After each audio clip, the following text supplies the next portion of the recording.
I still remember the exact moment my life changed. It was a Tuesday in late April, and I was sitting in the library during lunch period, hiding behind a biography of Marie Curie like I did most days. That's when Madison Sterling walked up to my table. Madison Sterling. Even her name sounded like it belonged to someone destined for greatness. She was everything I wasn't: confident, effortlessly beautiful, surrounded by friends who laughed at her every word. Her blonde hair always fell in perfect waves, and she had this way of walking through the hallways like she owned them. Which, let's be honest, she kind of did. "Hey, you're Riley Chen, right?" she said, and I nearly dropped my book. I looked up at her, blinking stupidly. We'd been going to the same school for 4 years, and she'd never said a word to me. Yeah? "So this is going to sound weird," Madison said, sliding into the chair across from me without waiting for an invitation. "But I need a huge favor." I glanced around, wondering if this was some kind of prank. Madison's friends Brittany and Chloe were giggling near the entrance to the library, their phones pointed in our direction. My stomach sank. "I need you to go to prom with me," Madison said. The words hung in the air between us. I stared at her, waiting for the punchline. "I know how that sounds," she continued quickly, "but hear me out. My ex-boyfriend Tyler is going with Emma Rodriguez, and I need to show up with someone who'll make him realize what he's missing. You know, make him jealous. And you want me to do that?" I asked, my voice flat. "Me? Well, yeah. You're smart, you're different, and honestly, Tyler would never see it coming. Plus, I'll pay for everything: dress, hair, makeup, the whole thing. You just have to, pretend to be my date for one night." I should have said no right then. I should have told her that I wasn't interested in being part of her drama, that I didn't appreciate being used as a prop in her revenge scheme against her ex. But here's the thing about being invisible for most of your high school career. When someone like Madison Sterling finally sees you, even if it's for all the wrong reasons, part of you wants to say yes just to know what it feels like. Why would I agree to this? I asked. Madison leaned forward, and I caught a hint of her perfume, something expensive and floral. "Because you've probably never been to a school dance, and this is prom. Everyone should go to at least one prom. Plus, free makeover, free dress, free food at the after party. What do you have to lose?" Everything, I thought. My dignity, my self-respect, whatever small amount of peace I'd found in my obscurity. "Fine," I heard myself say. "I'll do it." Madison's face lit up with a smile that made my heart do something complicated in my chest. "Really? Oh my God, thank you. This is going to be amazing. Give me your number, we need to go shopping this weekend." As she typed my number into her phone, I caught sight of Brittany and Chloe still filming near the doorway. This was definitely going to end up on social media somehow. I was probably going to regret this for the rest of my life, but when Madison looked up at me with those impossibly green eyes and said, "You're a lifesaver." Riley. I couldn't bring myself to care. The weekend shopping trip was surreal from start to finish. Madison picked me up on Saturday morning in her white BMW, a graduation gift from her parents, apparently. The interior smelled like new leather and her perfume. And there was a Starbucks cup in the holder that probably cost more than my lunch for the week. "So, I was thinking we should go for something unexpected," Madison said as we drove toward the upscale shopping district. Everyone expects me to show up in some sparkly pink thing, but what if we went totally different? "What's your favorite color?" "Blue," I said, still not entirely sure this was real. "Dark blue, like the ocean at night." Madison glanced at me with an approving smile. "Poetic, I like it." "Ocean blue it is." We spent 3 hours going from boutique to boutique. Madison had opinions about everything: necklines, hemlines, fabrics, cuts. She'd hold dresses up against me, tilt her head thoughtfully, then either nod or shake her head and move on to the next one. "Try this," she said, handing me a midnight blue dress with a fitted bodice and a flowing skirt. "The color will look amazing with your skin tone." In the dressing room, I stared at myself in the mirror. The dress fit perfectly, hugging my curves in ways my usual oversized hoodies never did. I looked like a different person. I looked like someone who might actually belong at prom. "Let me see." Madison called from outside the curtain. I stepped out, feeling exposed and self-conscious. Madison's eyes went wide. "Oh, wow," she said softly. "Riley, you look wow." "It's okay, I guess," I said, tugging at the fabric. "Okay." Are you kidding? You look stunning. We're getting this one. She walked around me in a slow circle and I felt heat creep up my neck. Tyler is going to lose his mind when he sees us together. Right, Tyler. This was all about making her ex-boyfriend jealous. I needed to remember that Madison bought the dress without even looking at the price tag. Then she dragged me to a makeup store, where she spent another hour picking out products and teaching me about contouring and highlighting and a dozen other things I never bothered to learn. You have amazing bone structure, she said, tilting my face toward the light. Has anyone ever told you that? No, I admitted. Pretty sure no one's ever looked at my face long enough to notice my bone structure. Something flickered across Madison's expression. It might have been guilt, but it passed too quickly for me to be sure. Well, they should have, she said firmly. You're really pretty, Riley. You just hide it. I don't hide anything. This is just how I look. No, I mean... She gestured vaguely at my hoodie and jeans. You hide behind baggy clothes and that don't look at me vibe. But you don't have to. I wanted to tell her that she didn't understand that being invisible had been a survival strategy, not a fashion choice. But instead, I just shrugged. Maybe I like being invisible. Well, you won't be invisible at prom, Madison said with a grin. Not in that dress. The next week at school was weird. Madison started acknowledging me in the hallways, not just a nod, but actual greetings. Hey, Riley. She'd call out, waving like we were friends. People stared. People whispered. By Wednesday, the rumors had started spreading. Riley, Chen, and Madison Sterling were going to prom together. As dates. The speculation ranged from Madison's doing it as a joke, to maybe Madison's been secretly gay this whole time, to this is definitely some kind of bet. They weren't entirely wrong on the first one. But I tried not to think about that. Is it true? My best friend Jasmine cornered me after chemistry class. Are you really going to prom with Madison Sterling? It's complicated, I said. Complicated how? Riley, everyone's saying she's using you to make Tyler jealous. I know what she's doing. I'm not an idiot. Jasmine gave me a long look. Then why are you going along with it? I didn't have a good answer to that. Or maybe I did, but I didn't want to examine it too closely. The truth was, I liked the way Madison looked at me when I tried on that dress. I liked the way she touched my arm while explaining makeup techniques, her fingers warm against my skin. I liked feeling visible, even if it was all pretend. It's one night, I told Jasmine. What's the worst that could happen? Prom was 3 weeks away when Madison invited me to her house to practice. Practice what? I asked, being a couple, obviously. We need to look convincing. That means we should probably be comfortable around each other. Her house is exactly what I'd imagined as sprawling. Modern mansion with high ceilings and art on the walls. That probably cost more than my family's car. Her room was the size of my entire apartment, decorated in soft grays and whites with pops of gold. Nice place, I said, trying not to sound as intimidated as I felt. Thanks. My parents are never here, so it's basically mine. Madison flopped onto her massive bed, patting the space beside her. Come sit. I perched awkwardly on the edge of the bed, leaving a careful distance between us. Madison laughed. See, this is exactly what I mean. You look like you're afraid to touch me. We're supposed to be dates. You need to relax. I am relaxed. You're sitting like you're at a job interview? She scooted closer, closing the gap I created. Here, give me your hand. I extended my hand and she took it, lacing our fingers together.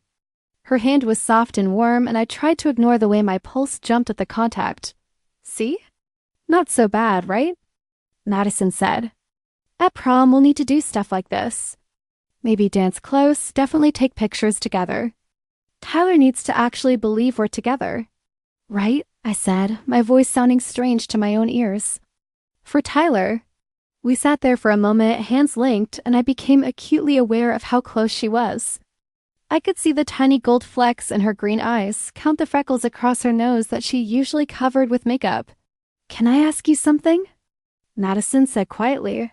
Sure. Have you ever been with anyone? Like, dated anyone? I felt my face heat up. No, not really my thing, I guess. Or maybe I'm just not anyone else's thing. That's not true. I bet people would be interested if you gave them a chance to know you. Maybe. I paused, then decided to be brave. Have you?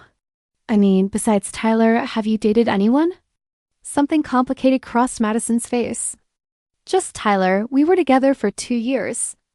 Everyone expected it, the popular guy and the popular girl. It made sense, you know? But you broke up. He broke up with me, she corrected. Said he felt like we were just going through the motions. Like we were together because we were supposed to be, not because we actually connected. There was real hurt in her voice, and I squeezed her hand without thinking. That sucks, I'm sorry. Yeah, well, hence the whole revenge date thing. She gave me a rueful smile. Pretty pathetic, huh? I don't think it's pathetic. I think it's human. Madison looked at me for a long moment, and I felt something shift in the air between us. You're not what I expected, Riley-chan. What did you expect? I don't know, someone more judgy, I guess. Someone who'd lecture me about using you for revenge or whatever, but you're just nice, real. Is that a good thing? Yeah, she said softly. It really is. We practiced that afternoon how to hold hands without it looking awkward, how to stand close without seeming stiff, how to look at each other like we were actually interested in what the other person was saying. It should have. Felt ridiculous, but instead it felt like the most natural thing in the world. At one point, Madison suggested we practice slow dancing. She pulled up a playlist on her phone and we stood in the middle of her enormous bedroom, swaying to some indie love song I didn't recognize. This is nice, Madison murmured, her head resting against my shoulder. Yeah, I agreed, trying to memorize the feeling of her in my arms, the scent of her shampoo, the warmth of her breath against my neck. It is. When the song ended, neither of us moved right away. Madison lifted her head, and our faces were so close I could have counted her eyelashes. Riley? She said. Yeah? Thanks for doing this.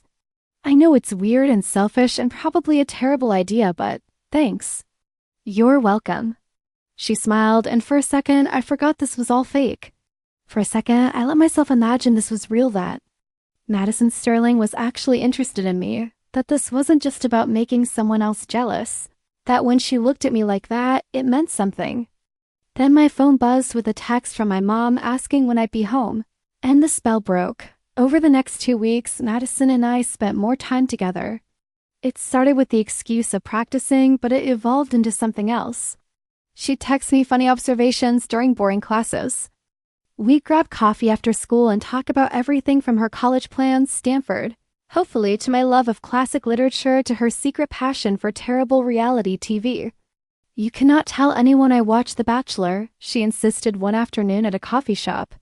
I have a reputation to maintain. Your secret is safe with me, I promised. As long as you don't tell anyone I've read every Jane Austen novel at least 3 times. Why would that be embarrassing? That's impressive. It's not exactly cool. Madison reached across the table and poked my hand. You know what's not cool? Pretending to be someone you're not just because you think that's what people expect. Jane Austen is awesome. Own it. I looked at her, this girl who seemed to have everything figured out, and wondered if she realized how hypocritical that statement was coming from someone who was taking a fake date to prom to impress an ex-boyfriend. But I didn't say that. Instead, I said, you're right. Elizabeth Bennet would be ashamed of me. Exactly. Be more like Elizabeth Bennet. Be proud of your weird interests and smart mouth. Elizabeth Bennet didn't have to navigate the social hierarchy of a modern American high school. True, she just had to deal with rigid class structures, limited options for women, and the constant threat of being poor and unmarried for life. Much easier. I laughed, and Madison smiled that smile that made my stomach flutter. This was becoming a problem. I was starting to forget that this was all pretend. 1 week before prom, something shifted. Madison invited me over again, ostensibly to finalize our prom details. But when I got there, she seemed distracted, almost nervous. Everything okay? I asked. Yeah, She sat down on her bed, patting the space next to her like she always did. I wanted to talk to you about something. I sat, my heart suddenly racing. What's up? Tyler asked me if the prom thing was real. Like, if you and I were actually together? What did you tell him? I said yes. I said we'd been seeing each other for a few weeks and decided to make it official by going to prom together. She looked down at her hands. He seemed really surprised. And maybe a little jealous, which was the whole point, so mission accomplished, I guess. That's good, right? That's what you wanted. Yeah, it is. But she didn't sound happy about it. Riley, can I ask you something else? Always. When we're practicing or whatever, when we're holding hands or dancing or just hanging out. Does it feel fake to you? The question caught me completely off guard. I opened my mouth, closed it, tried to figure out how to answer honestly without revealing too much. Because it doesn't feel fake to me, Madison continued before I could respond. And that's confusing because it's supposed to be fake. That was the whole arrangement. But somewhere along the way, it started feeling real. My heart was pounding so hard I was sure she could hear it. Madison. I think I've been lying to myself, she said, finally meeting my eyes, about why I asked you to prom. I told myself. It was about Tyler, about making him jealous, but I don't think that was it. Not really. Then what was it? She took a deep breath. I've been watching you for a while, Riley, not in a creepy way, just noticing you. The way you laugh at your own jokes when you're reading, the way you help people without making a big deal about it, the way you're so genuinely yourself, even when that means being invisible to most people. And I was jealous of that, I think. Of how comfortable you are being alone. I'm not that comfortable with it, I admitted. But you don't pretend to be someone else. You don't perform for people, and I've been performing my whole life. She laughed bitterly. The perfect daughter, the perfect girlfriend, the perfect popular girl. I'm so good at it that I don't even know who I really am anymore, except when I'm with you. When I'm with you, I feel like I can just be. I didn't know what to say. This felt too big, too important to risk saying the wrong thing. The truth is, Madison continued, her voice barely above a whisper, I think I asked you to prom because I wanted an excuse to spend time with you, to see if this feeling I had was real. And now I know it is, and I don't know what to do about it because you're probably going to think I'm terrible for lying to you and using you, and I kissed her. I didn't plan it, I didn't think about it. I just leaned forward and pressed my lips to hers, cutting off her spiral of self-recrimination with the most honest thing I could think to do. For a second, she froze. Then she kissed me back, her hand, coming up to cut my face, and everything else fell away. There was no Tyler, no prom, no elaborate scheme. There was just Madison and me and the truth of this moment. When we finally pulled apart, we were both breathing hard. I don't think you're terrible, I said. I think you're scared. And I think you're trying to figure out who you are. And I think I've been falling for you since that day in the library, even though I knew I shouldn't. Madison's eyes were bright with tears. Really? Really? Why do you think I agreed to your ridiculous plan? It wasn't for the free dress. She laughed, and a tear spilled down her cheek. I reached up and wiped it away with my thumb. So, what do we do now? She asked. I don't know. What do you want to do? Madison bit her lip, thinking. I want to go to prom with you. Not as a fake date, not to make anyone jealous. I want to go as your actual date, if you want that too. I want that, I said. I really, really want that. She kissed me again, softer this time, sweeter. I'm still figuring things out, she said when we broke apart. About who I am, about what I want. I don't have all the answers. That's okay. We can figure it out together. Together, she repeated, smiling. I liked the sound of that. The week leading up to prom was chaos. Word got out that Madison and I were actually together, not fake dating. For revenge, but genuinely together, and the school collectively lost its mind. Some people were supportive. Jasmine grabbed me in the hallway and squealed so loudly that 3 teachers came to check if someone was being murdered. Some of Madison's friends seemed genuinely happy for her, even if they were surprised, but others were less kind. The rumors multiplied. We were doing it for attention. Madison was just experimenting. I'd somehow tricked or manipulated her. It was still all about making Tyler jealous. Ignore them, Madison said firmly when I mentioned the whispers following us through the cafeteria. She grabbed my hand, lacing our fingers together right there in front of everyone. They don't matter. They're your friends, I pointed out. Some of them are. The real ones will come around, the others. She shrugged. I'm tired of living my life for other people, Riley. I know what I said. I want to figure out who I really am, and I can't do that while I'm busy being who everyone expects me to be. Tyler, surprisingly, was one of the more mature people about the whole thing. He approached us one day after school, hands in his pockets, looking awkward. "Hey," he said, "can I talk to you, Mads, just for a second?" Madison squeezed my hand. "It's okay," she said. "I'll be right back." I watched them walk a few feet away, saw Tyler say something that made Madison laugh and shake her head. They talked for maybe 5 minutes, and when Madison came back, she looked lighter somehow. "What did he say?" I asked as we walked to her car. "He apologized. Said he should have handled the breakup better and that he's happy I found someone who makes me smile like this." She glanced at me. "He's not a bad guy. We just weren't right for each other, but we are?" I asked. "Right for each other?" Madison stopped walking and turned to face me. "I don't know what the future holds, Riley. I don't know if we'll still be together next month or next year. But right now, in this moment, yeah, I think we're exactly right for each other." Prom night arrived with perfect weather and perfect nerves. Madison picked me up at 6. And when I opened the door, she looked like something out of a dream. She'd chosen an emerald green dress that matched her eyes, her hair swept up in an elegant twist. "Wow," she breathed when she saw me in my midnight blue dress. "You look—" "I know," I said. "You already bought the dress, remember? Seeing it on you now is different. You're beautiful, Riley."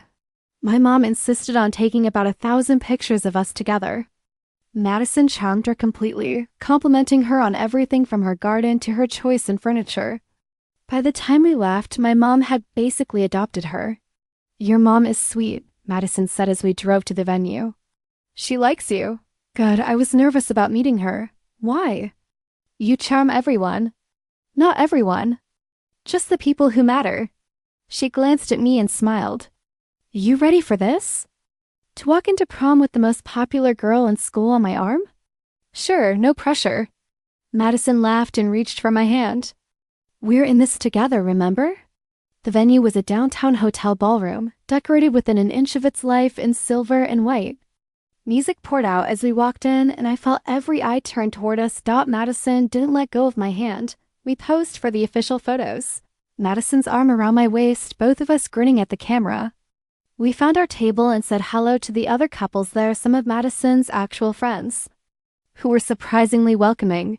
"You guys look amazing together," Brittany said, and she actually sounded sincere. "I'm sorry if we were weird about it at first. It was just unexpected." "It was unexpected for us too," Madison said. Squeezing my hand under the table, when the dancing started, Madison pulled me onto the floor. We swayed together to the music, and it felt exactly like practicing in her room, except this time it was real. This time, everyone knew we were together, and I wasn't pretending, having fun. Madison asked, her arms around my neck. "The best time," I admitted. "Me too." She leaned in closer. "Thank you for giving me a chance. For seeing past the scheme and the popularity and all the other stuff. For seeing me." "Thank you for seeing me first," I said. "For making me visible." "You were always visible, Riley. You were always amazing. I just finally paid attention." As we danced, I caught sight of Tyler across the room with Emma. He caught my eye and gave me a small nod and a smile. No hard feelings. No drama. The rest of the night passed in a blur of music and laughter and stolen kisses in quiet corners. We took silly photo booth pictures, ate mediocre catered food, and danced until my feet hurt and my borrowed heels. Around midnight, Madison suggested we get some air.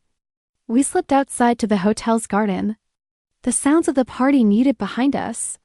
"This has been perfect," Madison said, leaning against me on a bench under the stars. "It really has." "I was so scared," she admitted. "About all of this. About what people would think, about what it means for me, about whether I was brave enough to be honest. And now? Now I'm still scared.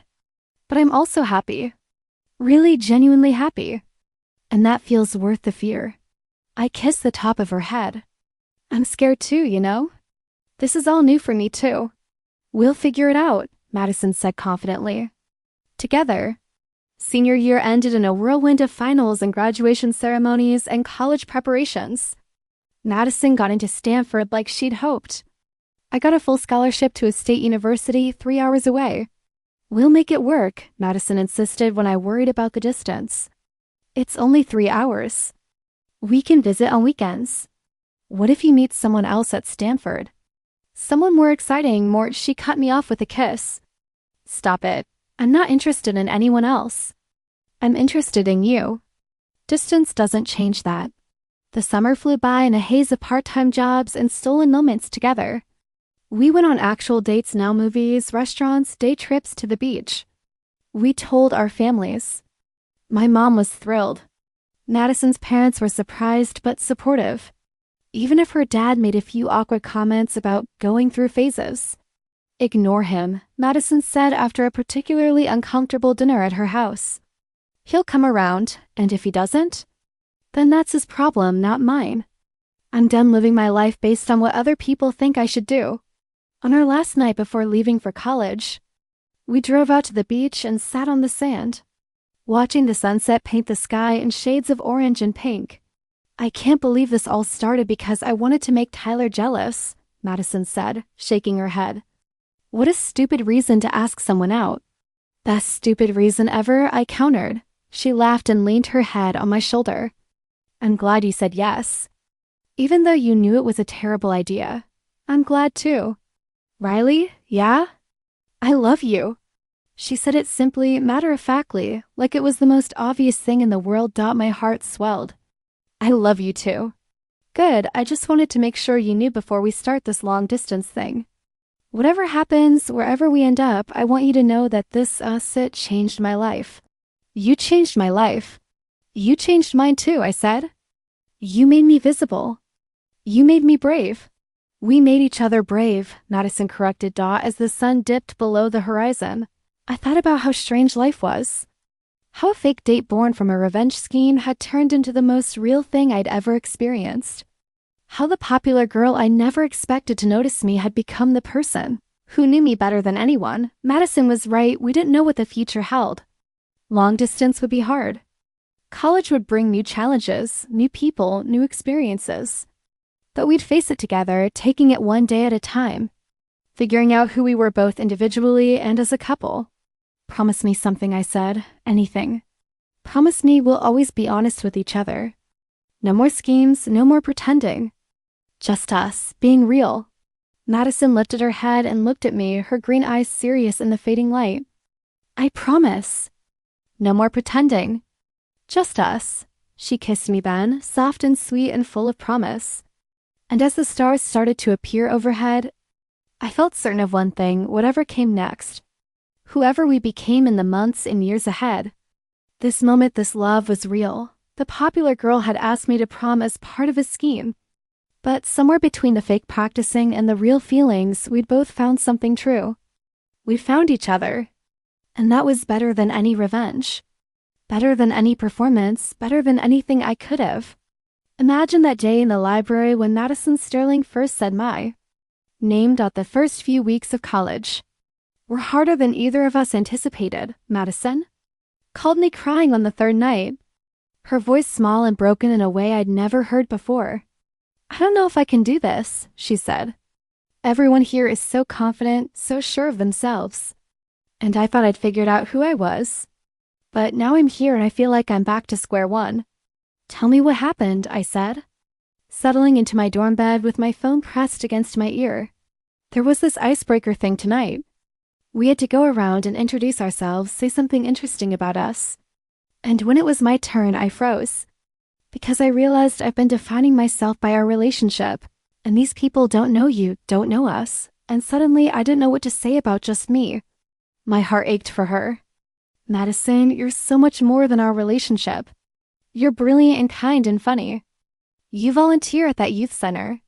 You're majoring in psychology because you want to help people figure out who they are. You're the girl who had the courage to be honest about her feelings even when it was terrifying. But what if I'm only brave when you're around? You're brave all the time. You just don't always see it. I paused. Do you remember what you told me before prom? That you were tired of performing for people? This is your chance to really practice that. To be yourself without worrying about popularity or expectations. She was quiet for a moment. What if people don't like the real me? Then they're idiots who don't deserve you. But Madison, I think you're going to find that the real you is pretty amazing. You just have to give people a chance to see her. I miss you so much. I miss you too. But we're doing this, remember? We're figuring out who we are, both together and separately. Together and separately, she repeated. Okay, I can do this. I know you can.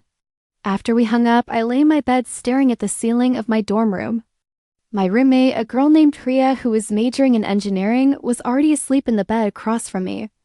I'd been so focused on supporting Madison that I hadn't really processed my own loneliness. I missed Madison desperately. But I also knew that this time apart was important for both of us. We needed to grow as individuals, not just as a couple. By October, things started to get better. Madison joined the Gender and Sexuality Alliance at Stanford and started making friends who understood her journey. She sent me pictures of herself at events, looking genuinely happy and comfortable in a way that made my heart swell with pride. I met this girl, Tasha, she told me during one of our nightly calls. She's a junior and she's been out since high school. She's kind of become my mentor. Is that weird? Should I not be talking about other girls? I laughed. Madison, I'm not worried about you having friends. Tell me about her. She's so confident, you know? Like, she walks around campus holding her girlfriend's hand and she doesn't care who sees. And she's been giving me advice about coming out to more people, dealing with my parents, all of it. Your parents are still being difficult? Madison sighed. My dad keeps asking if I'm sure about this. Like it's a phase I'm going to grow out of. And my mom just pretends I never told them.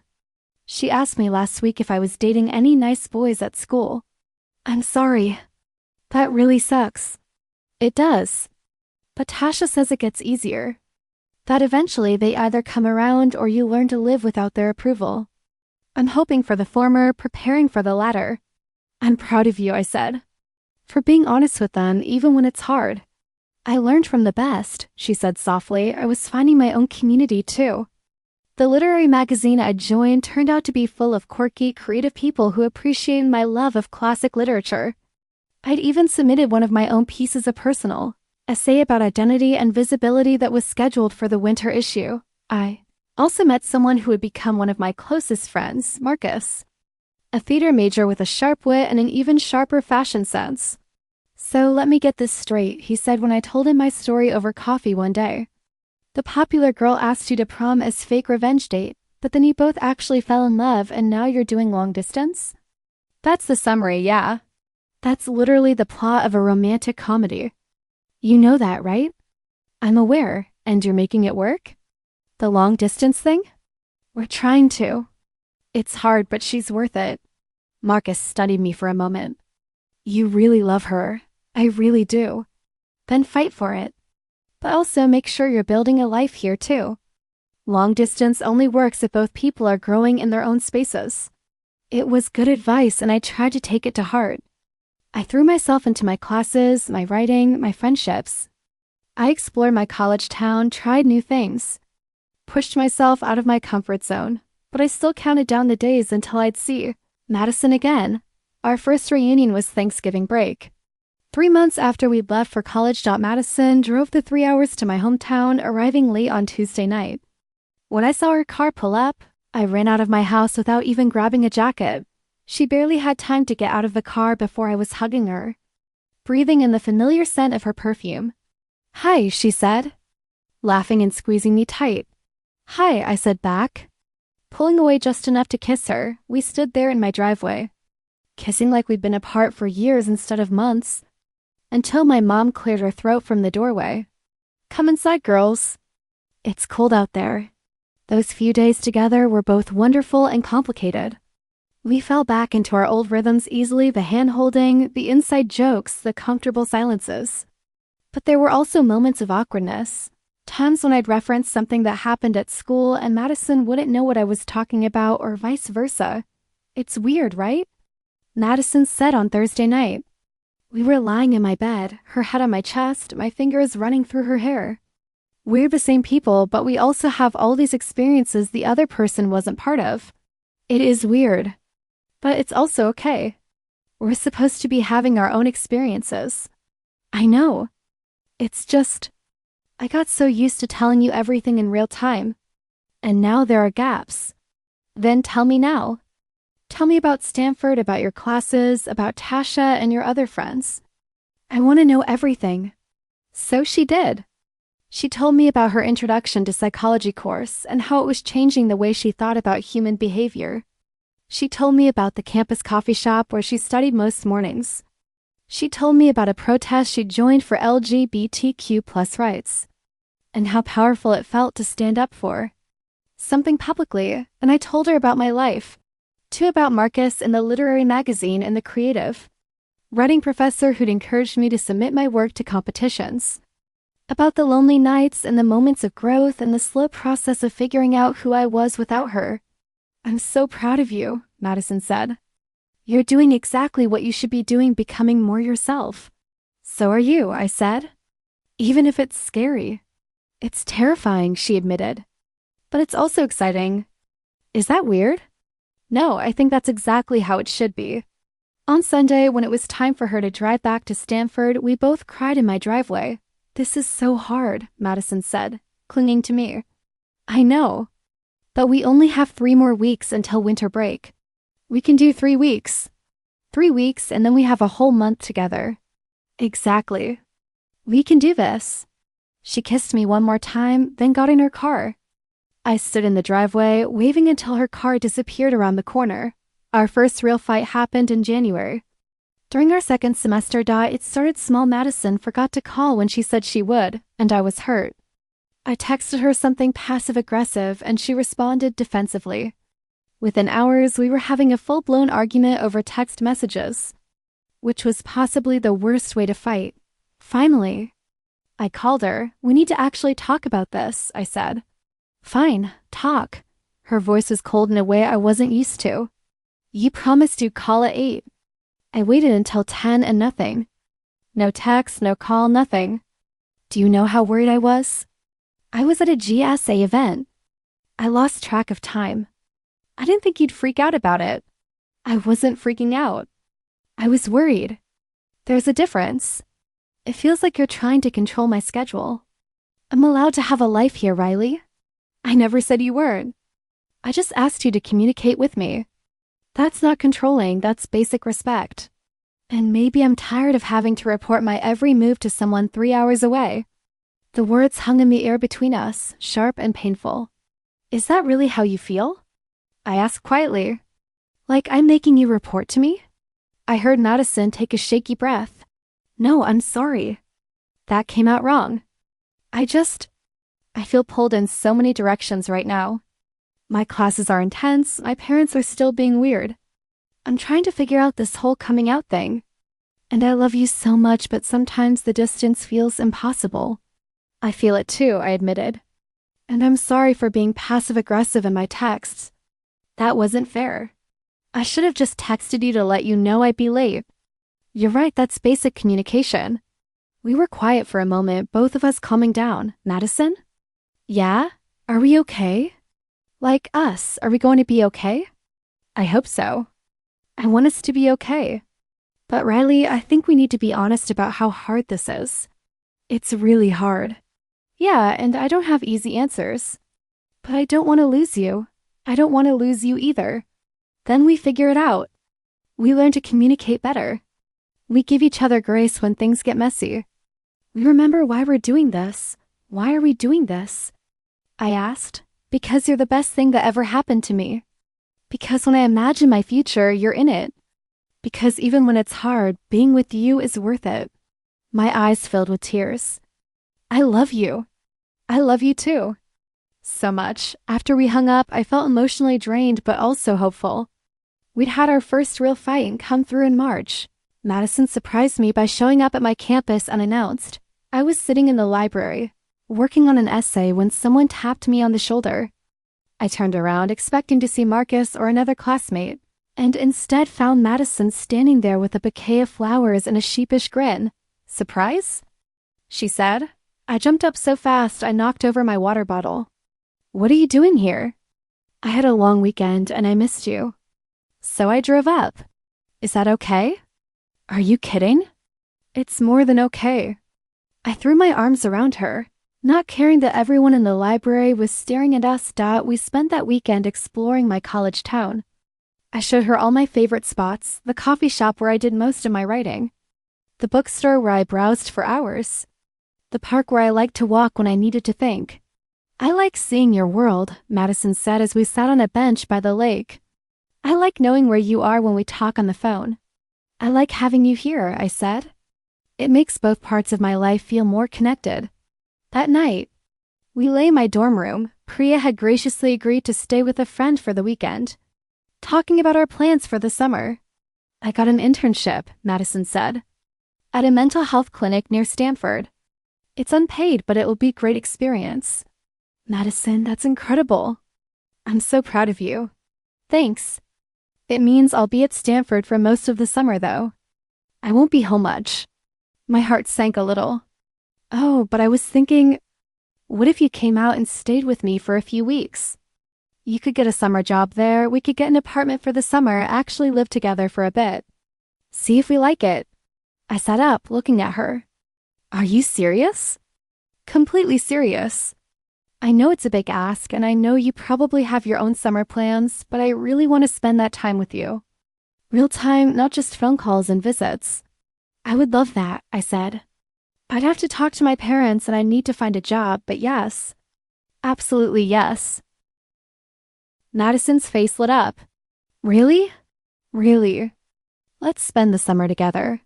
That summer in California was one of the best times of my life. Madison and I found a tiny one-bedroom apartment near Stanford's campus.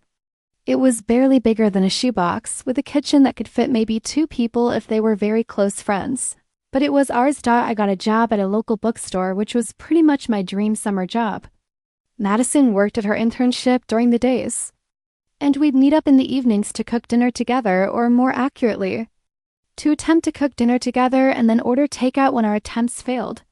I can't believe we thought we could make pad thai from scratch, Madison said one night, surveying the disaster that was our kitchen. The recipe said it was easy. The recipe lead. She started laughing and I joined in, and soon we were both doubled over, tears streaming down our faces. Living together taught us so much about each other. I learned that Madison was absolutely not a morning person and needed at least 2 cups of coffee before she could have a real conversation. She learned that I reorganized my bookshelves when I was stressed and that I talked to myself while I cooked. Also learned how to navigate sharing a small space, how to communicate about dishes and laundry and noise levels, how to give each other space even in a tiny apartment, how to argue productively and make up thoroughly. One night in July, we were lying on our secondhand couch, Madison's head in my lap while I played with her hair. I don't want this summer to end, she said. Me neither. What if we made it permanent? After we graduate, what if we got a place together for real? I looked down at her. Is that what you want? I think so. I know we're young and we're still figuring things out, but Riley, this feels right. Coming home to you every day feels right. It does, I agreed. It really does. So when I told you about the grad program near your school, I wasn't just thinking about being closer to you.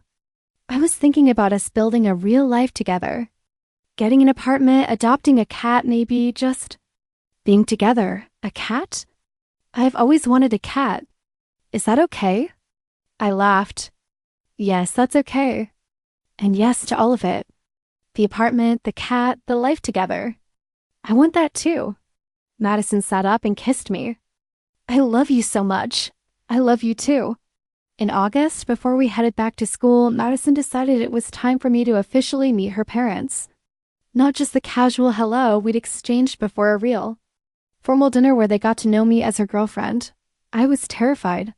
They already know about us, Madison reminded me as we drove to her parents' house. This is just dinner.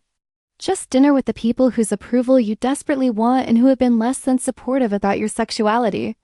When you put it like that, it sounds scary. Because it is scary. Madison reached over and squeezed my hand. They're going to love you. How could they not? Madison's parents' house was even more impressive than I remembered, a sprawling estate in an exclusive neighborhood. Her mom answered the door, perfectly put together in a designer dress and pearls. Madison, darling, she said, kissing the air near Madison's cheek. And Riley, how nice to see you again. Thank you for having me, Mrs. Sterling. Please, call me Patricia. Her smile didn't quite reach her eyes. Dinner was awkward at first. Madison's father, Robert, asked me questions about my major and my career plans in a tone that suggested he was interviewing me for a job. Patricia made polite conversation, but kept steering topics away from anything related to me and Madison's relationship. It was Madison who finally broke the tension. Okay. We need to talk about the elephant in the room, she said, setting down her fork. Mom, Dad, I know you're uncomfortable with me being gay. But Riley is important to me. She's not just my girlfriend, she's my partner, my best friend, the person I want to build a future with. And I need you to accept that. Patricia and Robert exchanged glances. Then Patricia sighed. Madison, we just want you to be happy, she said. But this is all very unexpected. We had certain assumptions about your life, and now we're having to adjust those assumptions. I understand it's an adjustment, but I need you to actually adjust, not just pretend I never came out to you. Robert cleared his throat. Riley, what are your intentions with our daughter? I felt Madison tense beside me, but I met his gaze steadily. I intend to support her in becoming whoever she wants to be. I intend to be her partner through the challenges and the successes. I intend to love her for exactly who she is, not who I think she should be. Something shifted in Robert's expression. That's all any parent can hope for their child, I suppose. Robert, Patricia started. No, Patricia, she's right. We've been so focused on our own discomfort that we haven't been thinking about Madison's happiness. And look at her, she's happy. She's confident. She's becoming an incredible young woman. He turned to Madison. I'm sorry we've made this harder than it needed to be. We're still learning, but we'll try to do better. Madison's eyes filled with tears. Really? Really, Patricia said, though she sounded less certain than Robert. It may take time, but we'll try. It wasn't a perfect resolution. Patricia was still uncomfortable, still awkward about displays of affection between us. But it was a start. And when we left that night, Madison was crying happy tears. They're trying, she said. That's more than I expected. They love you, I said. They just needed time to understand that this doesn't change who you are. Thank you for being amazing in there. Especially when my dad put you on the spot. By junior year, we'd found our rhythm with long distance. We had standing video call dates 3 times a week. We'd plan visits at least once a month. We'd learn to communicate our needs clearly and to give each other space when necessary, but we'd also learn to celebrate the small things, Madison getting an A on a difficult exam, me getting a story published in a literary journal. Both of us just making it through particularly hard weeks. Madison had become a leader in Stanford's GSA, mentoring younger students the way Tasha had mentored her. She'd also started volunteering at a crisis hotline, putting her psychology training to use. I love it, she told me during one of our calls. It's hard, and sometimes the calls are really tough, but knowing that I might be helping someone through their worst moment, it means something, you know? You're going to be an amazing therapist someday, I said. I hope so. That's the goal. I was thriving too. I'd been promoted to editor-in-chief of the literary magazine, and I was working on a collection of personal essays that I hoped to publish as a senior thesis project. I'd even started a campus writing workshop for students who wanted to improve their craft. Marcus and I had become inseparable friends. He was dating a sweet guy named Alex, and the 4 of us would video chat together sometimes, sharing stories and laughter across the miles. You two are relationship goals, Alex said during one of these calls. We're just figuring it out as we go, Madison said. No, seriously. Long distance is hard and you're making it work. That's impressive. It's worth it, I said, smiling at Madison through the screen. Completely worth it, Madison agreed. It was November of junior year when Madison called me with news that would change everything. So I've been thinking, she said, and I want to run something by you. Okay. What if I transferred? To your school? I sat up straighter. What? Madison, you love Stanford. I do. But I also love you. And I've been doing research, and your school has a really strong psychology program. Not Stanford level, maybe, but strong enough. And I could still get into good grad schools from there. Madison, I can't let you transfer schools for me. That's too big. You're not letting me do anything. I'm choosing this. Riley, these past 2 years have been amazing for my growth, and I'm so grateful for that. But I'm also tired of the distance. I'm tired of missing you.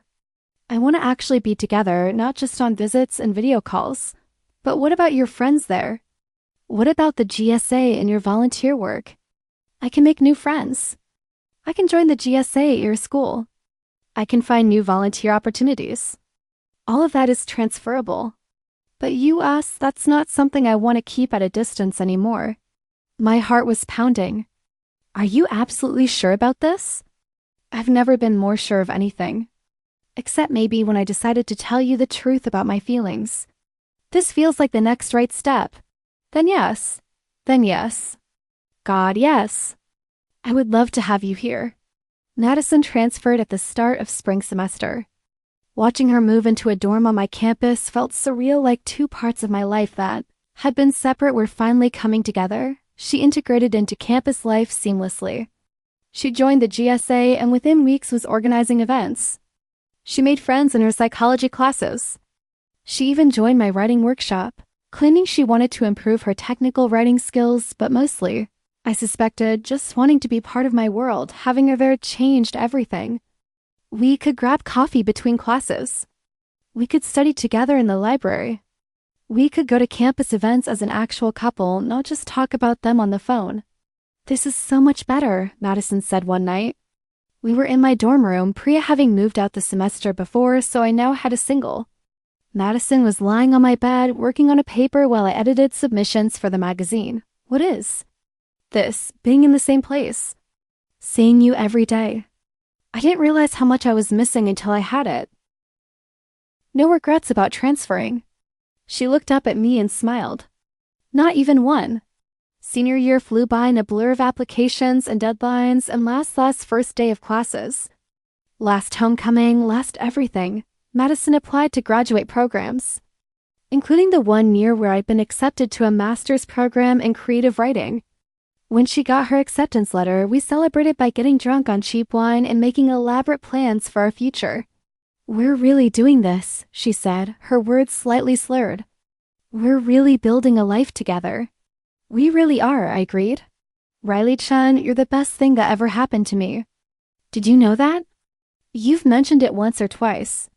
I mean it. That day I asked you to prom, that was the best decision I ever made. Even if I made it for all the wrong reasons. The right ending makes up for the wrong beginning, I said. That's very philosophical. You should write that down. I'm definitely too drunk to write anything coherent right now. We graduated in May. Both of us walking across that stage to receive our diplomas with our families cheering in the audience. My mom was crying happy tears. Madison's parents were there too. And while they still weren't completely comfortable with our relationship, they were trying. Robert even shook my hand and told me he was glad Madison had me in her life. That summer, we found an apartment together, a real one this time, not a summer sublet. It was a small 2-bedroom in a neighborhood halfway between both our schools. We spent weeks furnishing it, arguing good-naturedly about everything from paint colors to furniture placement. I still think the couch should go against that wall, Madison insisted. And I still think you're wrong. I countered doubt. We compromised, like we'd learned to do about everything. The couch went in a completely different spot that neither of us had originally suggested. And it ended up being perfect. We adopted a cat, a fluffy orange tabby that Madison named Hemingway. Despite my protests that naming a cat after a famous writer was too on the nose for someone dating a writer. Too late, she said, cuddling the cat. Hemingway it is. Hem for short. Life settled into a comfortable routine. I took classes and worked on my thesis, a collection of essays about identity, sexuality, and finding yourself. Madison dove into her graduate work with characteristic intensity, already planning her dissertation on LGBTQ plus mental health. On quiet evenings, we'd curl up on our compromised couch with Hemingway between us, each working on our respective projects but together in the same space. Do you ever think about where we'd be if I'd never asked you to prom? Madison asked one night. Sometimes. Why? I just wonder if we would have found each other anyway. Like, were we meant to be together or did we just get lucky? I think maybe it's both. We got lucky that you asked me, but we chose to be together. We chose to put in the work, to do the long distance, to build this life. That's not luck, that's us. Madison set aside her laptop and moved closer to me. I'm really glad I chose you. I'm glad you chose me too. She kissed me. Soft and sweet, and Hemingway meowed in protest at being disturbed. 5 years after that prom.